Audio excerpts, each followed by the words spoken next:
Hello everyone, this is Jaime Lyn from Lessons on Linen, and here is my fourth floss tube. Today I have a fully finished object I was going to show you, and I also have my fall stitching box that I mentioned in last week's video that I thought I would show you as well. So this is a fully finished object. It's in a frame that I just had framed at Joann's, and I did this many years ago. It was one of the first pieces I ever did stitching on linen. It's by Lizzie Kate, and I believe it was called something like Seasonal ABC or Autumn ABC or something like that. And it's really cute. It has this little acorn button, and the threads are just so pretty. I know one of them is Scuppermog, and that is one of my favorite colors. So I have all four of these finished for each of the seasons, and I leave it hanging up year round on the stairs going up to where our bedrooms are. So I just leave all four kind of on the wall there. And I really enjoyed doing this one, especially since it was my first time. I think it was maybe like my second time stitching on linen. And I'm not sure the count. I'm suspecting that it's either like 28 or 30, just because it was my first time. And someone in the shop showed me how to count and how to stitch on linen. And that was probably, oh boy, 12 years ago, 10 years ago. And I've never looked back. So that's that piece. I just love it. I think it's so pretty for fall. And I love alphabets too. So there's that first fully finished object. Okay, and then here is my autumn stitching box. And like I mentioned in my last video, I had spoken about how I keep seasonal projects stored, and then when it becomes that particular season, that's when I will start stitching it. So I don't usually stitch things that are autumn related or Halloween related in the springtime. I just don't. I don't know why, but I think it's just my mood or something. I do have a lot. I couldn't even tell you how many projects I have started. I do eventually finish them because sometimes I finish things during the season, and then other times if I don't finish it, I just put it back in this box and I go on to the next season, and that's how I do my rotation. So this is just one of those cardboard boxes they sell at like Michael's or Joann's, and I thought it looked like fall, and it's really beautiful, and they're always on sale. And because I do like things labeled, I did put all of my boxes. I'll probably end up showing them for the other seasons. I always label them, so when I open my closet, I can just see immediately which one it is. So I thought I would just show you what was in here. See, they're even decorative on the inside, which is just lovely. And they have great fall colors in there. So what I do also with my with all my project boxes like this is I use these little, I think they're called brads, is what they're called. These little metal things that hold papers together, and I put all of my patterns in sheet protectors, so then I have them all together and they're not getting wrinkled or crumpled, and then I have everything kitted in here, and then I put my pieces, all the materials I need, usually in a project bag of some sort, and then I have all my instructions, and then I have my project bag for each project. So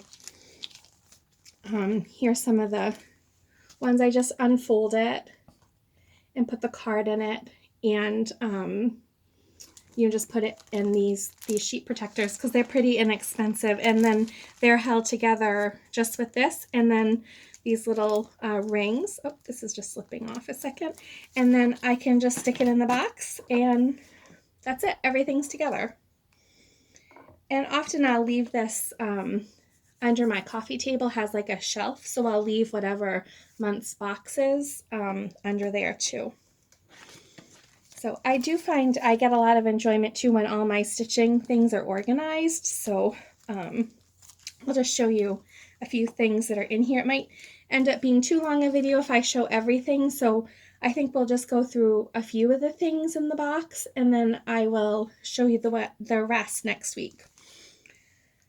I do enjoy sewing, so I do have a couple of sewing patterns in here. I won't talk about them too much, but we have a Halloween cat. These are just some little beads for one of the projects that I have in here so I don't lose them. This is a pumpkin pin cushion by the Heart's Content. It's not the great, I think the photo is a little hard to see, but it is a pin cushion and it came as a kit. So I have all the threads there, and this one I haven't started yet. So this is just how I purchased it, and it's in here because sometime I will do this pin cushion. It's beautiful. It would be really nice to do that finishing too. It looks like it'd be a fun project. I've had this for quite a while, so I should put it on one of my goals to, you know, work on this. This is a retreat piece. There was a celebration of needlework retreat in the fall of I think it was 2015, and this was one of the I think it was one of the freebies. It was from Shepherd's Bush. It's these two little Halloween pin cushions. I love the scissors. I don't know where those scissors came from, but the scissors are really pretty, and it has all the fabric and the ribbon and the beads in this little package. So I have that tucked away for when I want to start that one. And then this I purchased separately, but it was it was something you could buy to go with those two free pin cushions, was this needle roll. So it's done on purple linen, and it's just really pretty.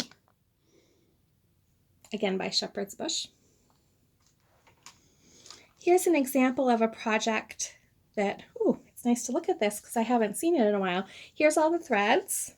This one, normally I would put this in a bag, but I didn't have this one in a bag, as you can see. Here's all the threads, and this is a Lizzie Kate piece.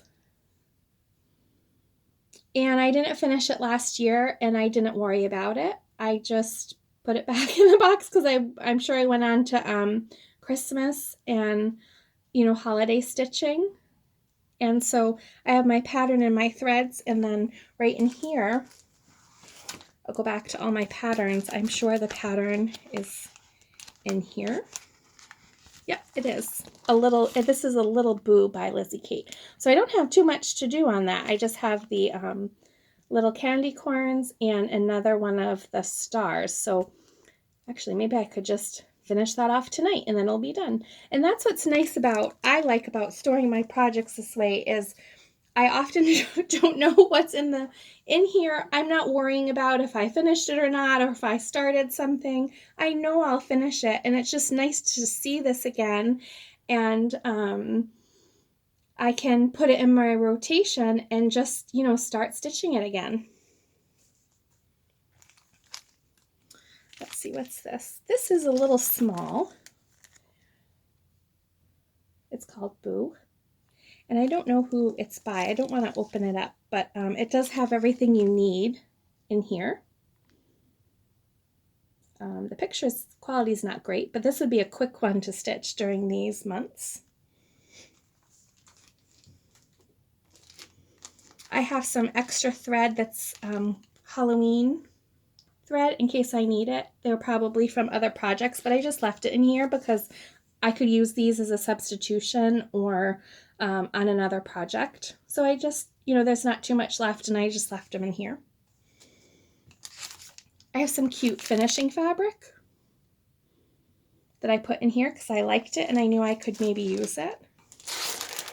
And we have quite a few other things in here. I'm going to stop in after this one because then the rest are more Thanksgiving, so then I can resume showing what the rest of this is in here. So here is another project that's all kitted, and this was from a class piece by Shepherd's Bush, and I have very little stitched on it, like maybe 10 or 12 hours worth of work, not too much at all, but everything is here together. And then the pattern, I think it's called, oh no, I was going to call it Frightful Bee, but that's another pattern. This one's called Be Frightful.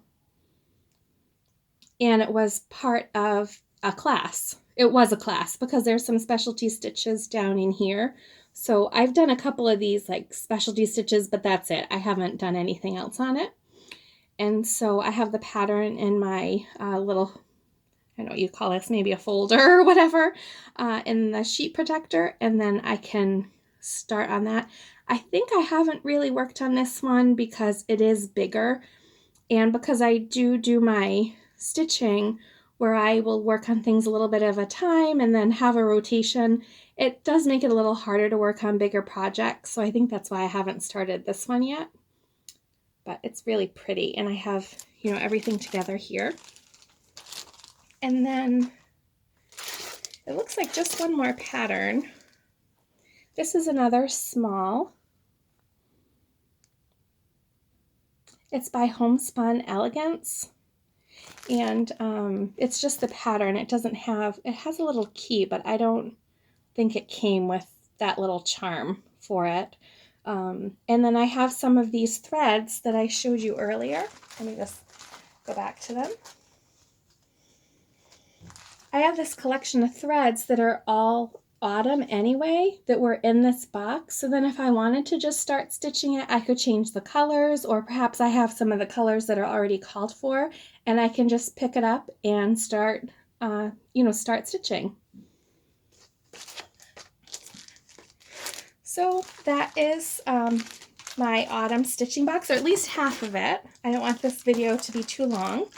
I'm trying to keep my videos short so that, people can get to stitching, because that's the fun part, and that's the part that I want to do. So I'm going to keep these weekly videos really short, but I've enjoyed sharing with all of you so far. I do hope that some of you are watching, and please also look for posts on my blog, which is www.lessonsonlinen.com, and I am trying to post more regularly there as well, and I look forward to people reading there. And thank you so much, and I wish you very peaceful stitches. Until next time, take good care.